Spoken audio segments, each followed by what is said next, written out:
সুপ্রিয় শিক্ষার্থীবৃন্দ, আসসালামু আলাইকুম। আশা করছি তোমরা সবাই খুব ভালো আছো। আলহামদুলিল্লাহ, আমিও ভালো আছি। বনশ্রী ন্যাশনাল আইডিয়াল স্কুল কর্তৃক আয়োজিত BNIS হোম স্কুল প্রোগ্রামে তোমাদের সবাইকে স্বাগত জানাচ্ছি। আমি সাবিনা ইয়াসমিন, সহকারী শিক্ষক বিজ্ঞান। শিক্ষার্থীরা, আজকে আমি অষ্টম শ্রেণীর বিজ্ঞান বিষয়ের অধ্যায় 11 আলো, এই অধ্যায় থেকে আমার আজকে 3 নাম্বার ক্লাস, আর মোট বিজ্ঞান বিষয়ের উপর তোমাদের আজকে 9 নাম্বার ক্লাস অনুষ্ঠিত হচ্ছে। আজকে দেখো, আমি তোমাদের যে বিষয়গুলো পড়াবো সেগুলো যদি তোমরা একটু এক নজরে খেয়াল করো, তাহলে দেখো আজকের আলোচ্য বিষয়গুলো হচ্ছে অপটিক্যাল ফাইবার, ম্যাগনিফাইং গ্লাস আর আলোচ্য। শিক্ষার্থীরা, তাহলে মূল আলোচনায় চলে আসি। প্রথমে হচ্ছে অপটিক্যাল ফাইবার। অপটিক্যাল ফাইবার কি? অপটিক্যাল ফাইবার হচ্ছে সরু কাঁচ তন্তু, খুব সরু চিকন চুলের মতো কাঁচের তন্তু, মানে কাঁচ দিয়ে তৈরি আঁশ জাতীয় একটা তারের মতো জিনিস, এটাকেই বলা হচ্ছে অপটিক্যাল ফাইবার।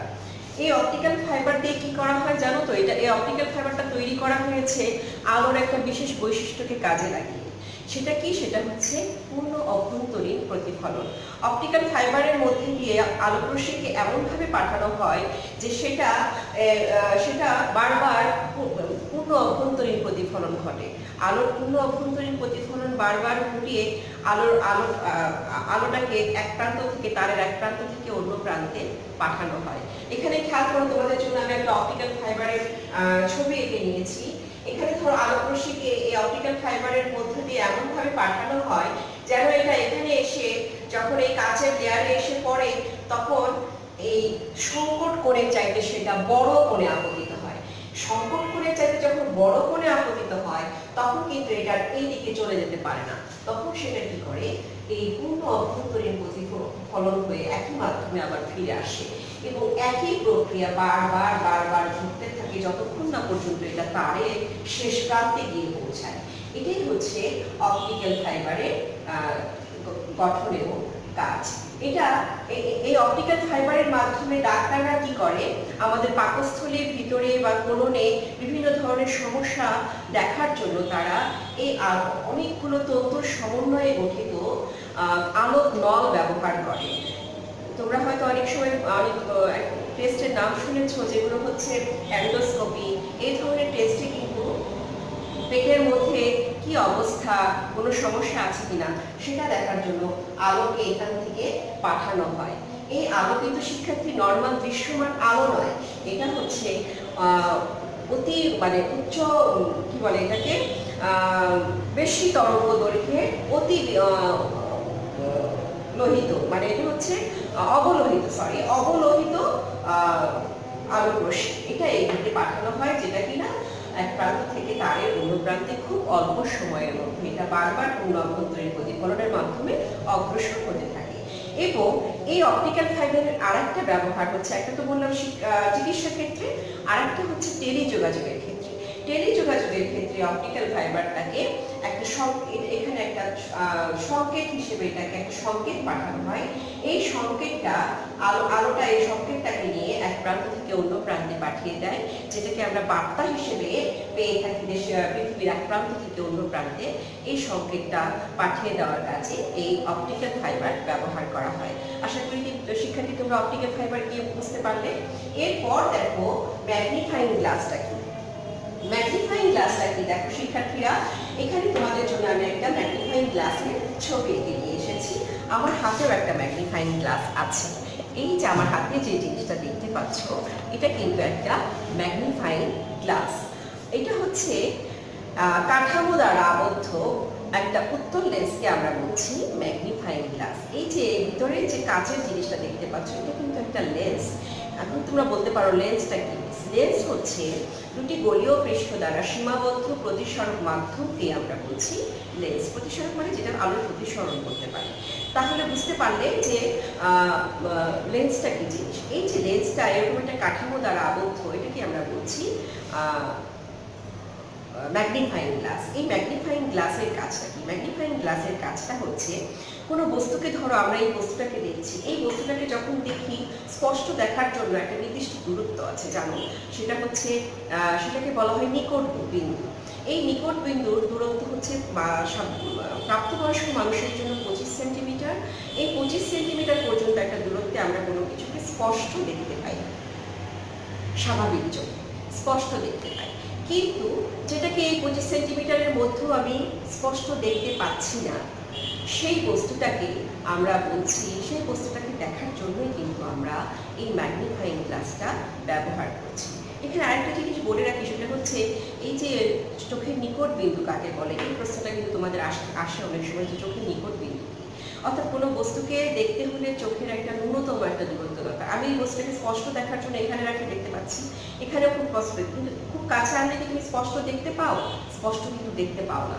তার মানে একটা নির্দিষ্ট দূরত্বের মধ্যে থাকলে কিন্তু আমরা বস্তুটাকে স্পষ্ট দেখতে পাবো। এটাকেই আমরা বলছি স্পষ্ট দর্শনের ন্যূনতম দূরত্ব বা নিকট বিন্দু। তোমরা বুঝতে পারলে নিকট বিন্দু কি? এই নিকট বিন্দুর মধ্যে কোনো বস্তুকে যদি স্পষ্ট দেখতে হয়, স্বাভাবিক চোখে দেখতে পারি স্পষ্ট, কিন্তু যদি না দেখতে পারি সেই ক্ষেত্রে এবার আমরা এই ম্যাগনিফাইং গ্লাসের মাধ্যমে এটাকে দেখার চেষ্টা করি। ম্যাগনিফাইং গ্লাসের কাজটা কিভাবে করে বলতো? ম্যাগনিফাইং গ্লাস কাজটা কি করে? কোনো বস্তু থেকে আমরা কোনো বস্তুকে যখন দেখি, ধরো এই বস্তুকে আমি দেখছি, এই বস্তু আমাদের চোখে যে কোণ উৎপন্ন করে সেটাই হচ্ছে বীক্ষণ কোণ। এই বীক্ষণ কোণের কারণে এই বস্তুকে কিন্তু আমি বড় দেখছি। এই বীক্ষণ কোণটা যত বড় হবে বস্তুকে আমরা তত বড় দেখব, বীক্ষণ কোণ যত ছোট হবে বস্তুকে তত ছোট দেখব। এই ম্যাগনিফাইং গ্লাসের কাজটা হচ্ছে এই যেই বস্তুটা আমি দেখতে পাচ্ছিলাম না স্পষ্ট, সেই বস্তুটাকে স্পষ্ট দেখানোর জন্য এটা কি করে, বীক্ষণ কোণটা বাড়িয়ে দেয়, যার কারণে কিন্তু আমরা বস্তুটাকে স্পষ্ট দেখতে পারি। তোমরা খেয়াল করবে, আমরা হাতে যদি একটা ফুটবল থাকে, এই ফুটবলকে আমি যত বড় দেখি, এই দূরে থাকা সূর্যটাকেও কিন্তু আমি ঠিক তত বড়ই দেখি। কেন বলতো? সূর্য কিন্তু পৃথিবীর চাইতেও অনেক বড়। তাহলে কেন আমরা সূর্যটাকে এই ফুটবলের সমান দেখছি? তার কারণ হচ্ছে সূর্যটা যত দূরে আছে, এই ওই দূর থেকে আলোকরশ্মি যখন আমাদের চোখে এসে পড়ছে, পড়ার পর এটার যে বীক্ষণ কোণ তৈরি করছে, ফুটবলটা এই কাছে থেকে যে বীক্ষণটা তৈরি করছে, এটা অলমোস্ট মানে ওইটার তুলনায় এটা বেশি।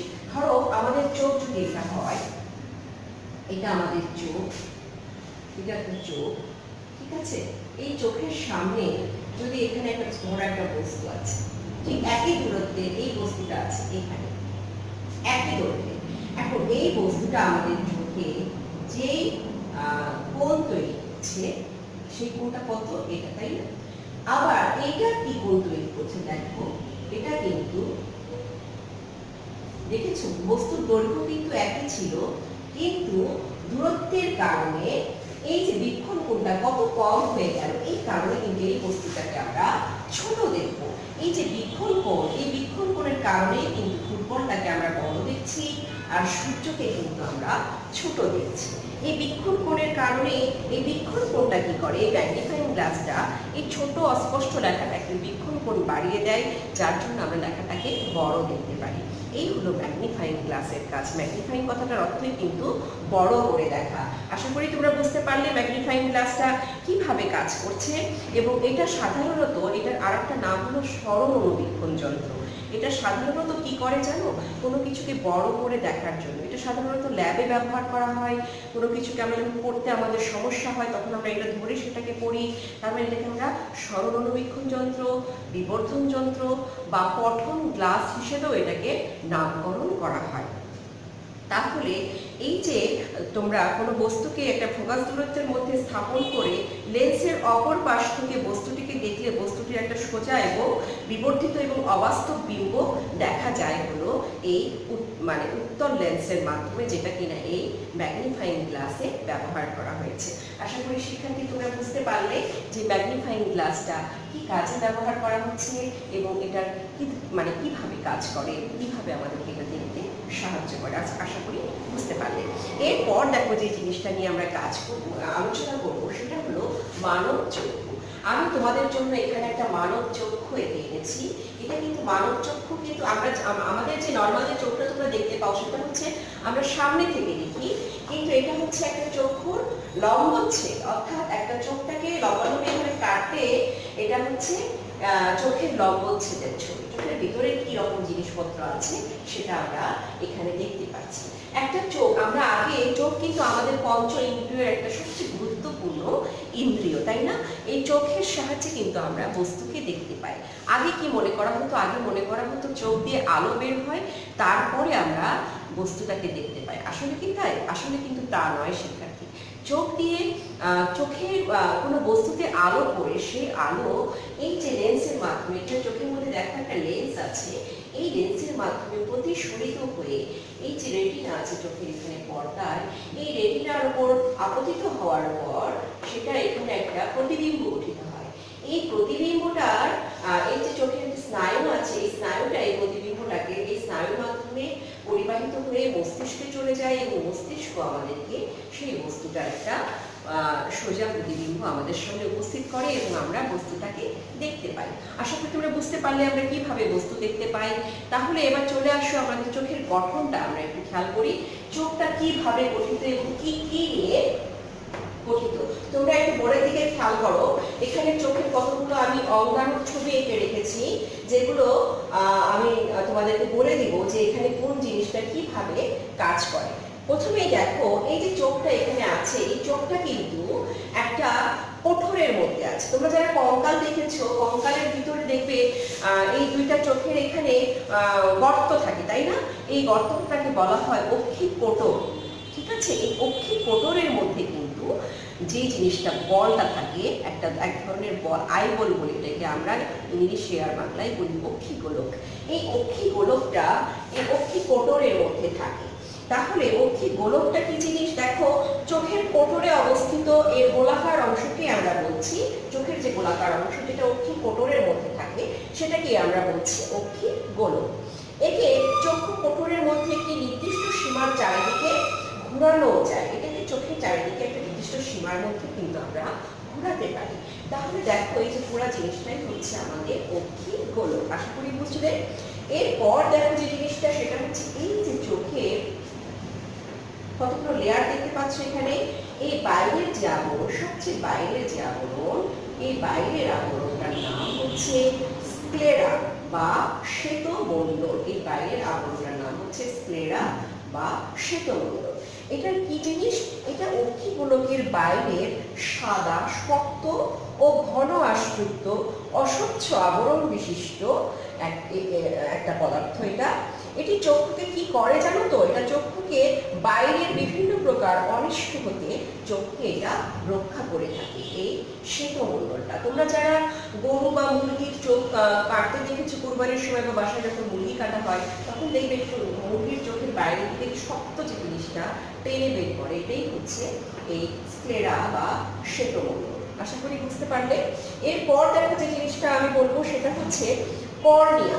কর্নিয়াটা খেয়াল করো, এটা কিন্তু একবারে বাইরের যে উত্তল অংশটা, এই যে এটাই হচ্ছে তোমার চোখের সামনে অপেক্ষাকৃত কিন্তু এগিয়ে আছে, উত্তল একটু বাঁকানো যে জিনিসটা, এটাই হচ্ছে কর্নিয়া। এটা কিন্তু খুব স্বচ্ছ। এটা কর্নিয়া, শ্বেতমণ্ডলের সামনের অংশটি আমরা কর্নিয়া বলছি।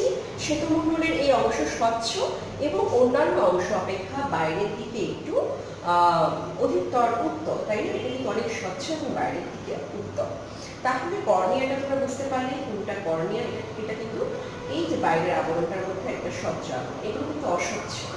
স্ক্লেরা যেটা কথা বললাম এটা কিন্তু অস্বচ্ছ। এরপর আসো যেটা হচ্ছে সেটা হচ্ছে করয়েড বা কৃষ্ণমণ্ডল। এই যে প্রথম আমরা লেয়ারটার কথা বললাম, প্রথম লেয়ারটার নাম হচ্ছে স্ক্লেরা বা শ্বেতমণ্ডল, তারপরের লেয়ারটা 2 নম্বর লেয়ারটার নাম হচ্ছে করয়েড বা কৃষ্ণমণ্ডল। এটা কিন্তু কালো রঙের। এটা কিন্তু খুবই গুরুত্বপূর্ণ। এই জিনিসটা না থাকলে কিন্তু শিক্ষার্থী আমরা বস্তুকে দেখতে পেতাম না। এটা কিন্তু পর্দার মতো কাজ করে। কোনো ছবি তোলার ফ্রেমে যেমন কালো পর্দার প্রয়োজন হয়, এখানেও সেই কালো পর্দা হিসেবে কিন্তু করয়েডটা কাজ করে, করয়েড বা কৃষ্ণমণ্ডল। এটা কিন্তু শ্বেতমণ্ডলের কালো রঙের ঝিল্লি দ্বারা গঠিত। শ্বেতমণ্ডলের ভিতরের প্রান্তে আচ্ছাদন বিশিষ্ট। এই কালো রঙের জন্য চোখের ভিতর একটা আলো এখানে প্রতিফলন হয় না। এই ভিতরের কারণে প্রবিষ্ট আলোকের এখানে এই কালোটার জন্য কিন্তু এখানে আলো প্রতিফলন হয় না। আশা করি বুঝতে পারলে তোমরা। এরপর দেখো যেটা আমি বলবো সেটা হচ্ছে আইরিশ। এই যে জিনিসটা দেখতে পাচ্ছ এটা হচ্ছে আইরিশ। আইরিশটা কি? আইরিশটা হচ্ছে এটি কর্নিয়ার ঠিক পিছনে অবস্থিত। দেখতে পাচ্ছ এই যে কর্নিয়াটা, এই কর্নিয়ার পিছনে অবস্থিত এই আইরিশটা, আইরিশটা একটা অস্বচ্ছ পর্দা। পর্দাটির স্থান এবং লক্ষ্যতে কিন্তু এটা বিভিন্ন রঙের হয়। কারো কারো দেখবে, কারো কারো তোমাদের চোখ কালো, কারো কারো ব্রাউন, কারো কারো অ্যাশ, কারো কি বলে ক্যাটাই, এই যে বিভিন্ন কালারের আমরা বলি নীল কালারের চোখ, এগুলো কিন্তু এগুলোর কারণে হয়ে থাকে। এই আইরিশের কারণে এক একজনের চোখের কালার কিন্তু এক এক রকম হয়ে থাকে। আশা করি তোমরা বুঝতে পারলে।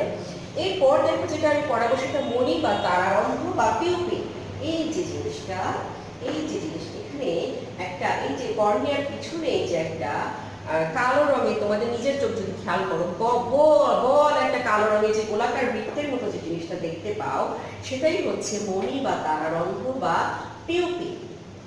এটার মধ্য দিয়ে কিন্তু মেইনলি আলোটা প্রবেশ করে এবং এটা কি করে জানো, এটা হচ্ছে এটাই কিন্তু চোখে কোনো বস্তুটিকে দেখার জন্য এই ফোকাসের কাজ করে। অর্থাৎ কোনো দূরের কোনো বস্তুকে দেখার জন্য সেই ফোকাস দূরত্বটা কমিয়ে দেয়, বাড়িয়ে দেয়। এই কাজটা কিন্তু এই তারারন্ধ্র বা মণি করে থাকে। এরপর দেখো এটা কিন্তু খুবই গুরুত্বপূর্ণ একটা কাজ পিউপিলের, যেটা কিনা সে করে থাকে।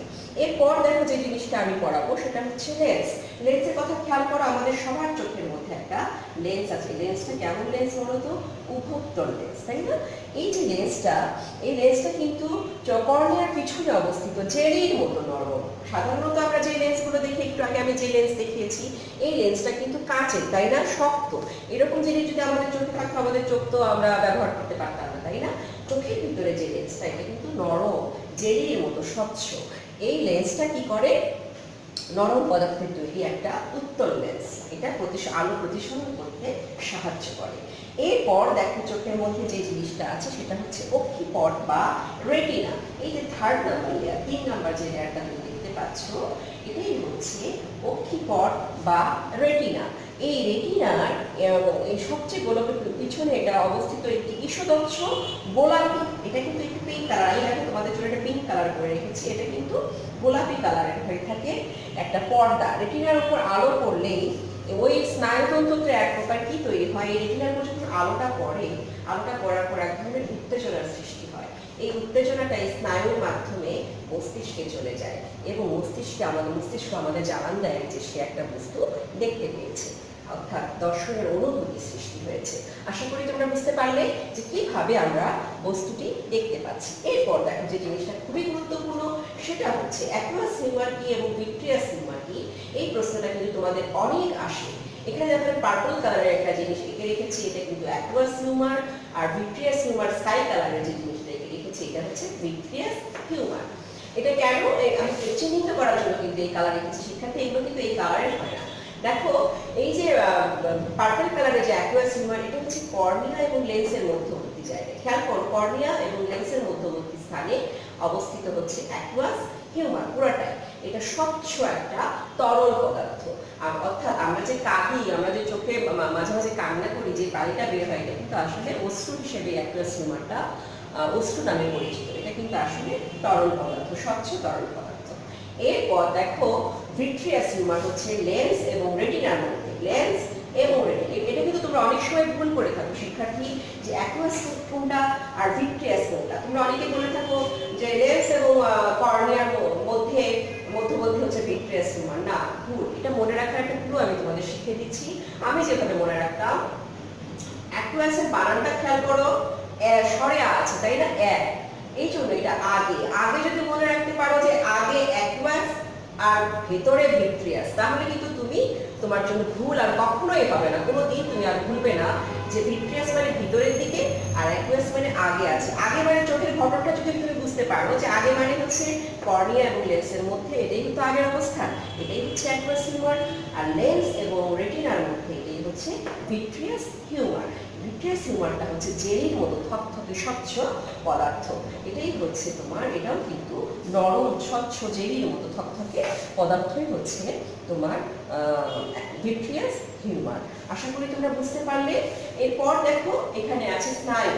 এই যে খুবই গুরুত্বপূর্ণ জিনিস, এই যে চোখের মধ্যে আলো প্রবেশ করছে, রেটিনায় পড়ছে, রেটিনায় একটা প্রতিবিম্ব সৃষ্টি হচ্ছে, এই করার পর এই জিনিসটাকে মস্তিষ্কে নিয়ে যাওয়ার জন্য যে কাজটা করে সে হচ্ছে স্নায়ু। স্নায়ু এই উদ্দীপনাটাকে মস্তিষ্কে প্রেরণ করে।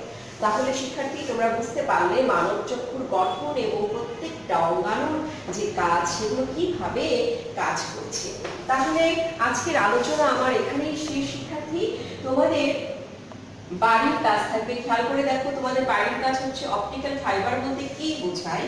এই বাড়ির কাজটা তুমি লিখবে বা বিজ্ঞান এসডব্লিউ খাতায় লিখে স্ব ভবনে প্রতি রবিবার বিকাল 4টা থেকে সকাল 8টা থেকে বিকাল 4টার মধ্যে তোমরা পাঠিয়ে দিবে তোমাদের অভিভাবকের মাধ্যমে। এবং এই বিজ্ঞান খাতায় এবার আমরা এসডব্লিউ খাতায় মার্কস দিব, যে মার্কসটা তোমাদের সিটি এবং ডায়েরি নাম্বার হিসেবে তোমাদের বিজ্ঞান বিষয়ের সাথে যোগ হবে। তাহলে শিক্ষার্থী খুব গুরুত্ব সহকারে এসডব্লিউ করবে এবং জমা দেবে। বাসায় নিয়মিত পড়ালেখা করবে, স্বাস্থ্যসম্মত খাবার খাবে, পরিষ্কার পরিচ্ছন্ন থাকবে, সুস্থ থাকবে, ভালো থাকবে। এরপর অন্য কোনো ক্লাসে আবার উপস্থিত হবো। আল্লাহ হাফেজ।